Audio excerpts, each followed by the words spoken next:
This is Goku7BBC and welcome back for another retro game review.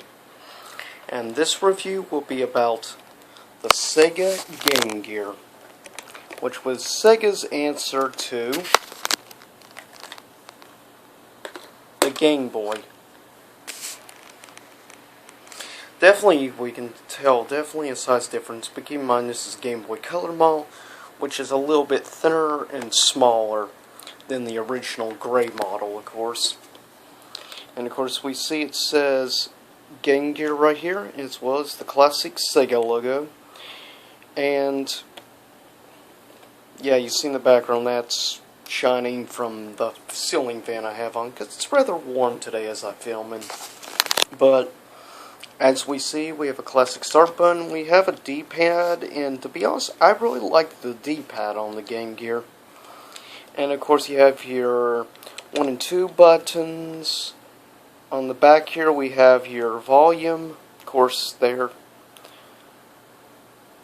to place obviously. And then we have this little plug thing, which you would plug in an extension so you could play 2-player games with other people, like Fine Games and stuff, because Mortal Kombat and others were released actually on the Sega Game Gear. And of course you have your power button, and this is your AV outlet. And you can actually plug in, because this of course gobbles up a lot of batteries, with requiring 3 AA batteries.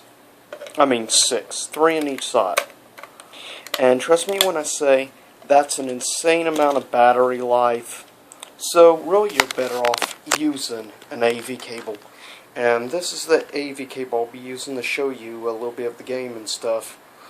And this is actually AV cable for the Model 2 Sega Genesis.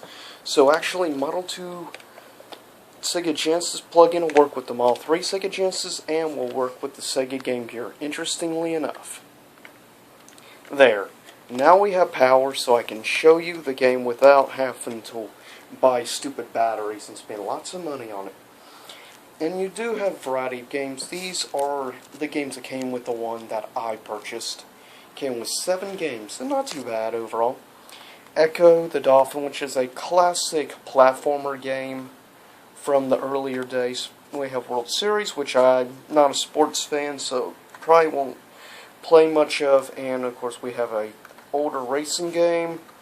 Then we have Putt and Putter. It's basically a putt-putt game. And actually I can't believe this came with it. Sonic 2, which is of course a classic Sonic game obviously. We have this Junction. And then so far the games I play other than Sonic, hands down is my favorite game, Columns. And it sort of reminds you of Bejeweled and stuff nowadays, but it was a rival game in the early 90s. With, of course, the juggernaut that is a certain game you've probably heard of before. And, of course, you would place this in like so. That way it fits in perfectly. And, of course, this light will light up when the power turns on. And this is basically what it looks like. Now, it actually has really good lighting, I will say. Of course, there's your classic Sonic. It has pretty good overall sound with actually the thing, and yeah, it has a burst menu and stuff.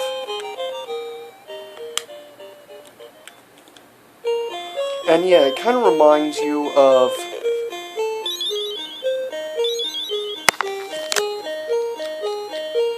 oh yeah, and of course that is showing like demonstrating the game.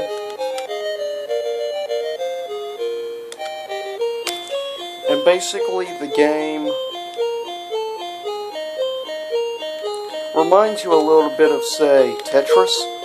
This was definitely the type of rival. But you instead based it around the colors, rather so. This is not easy to show while trying to record.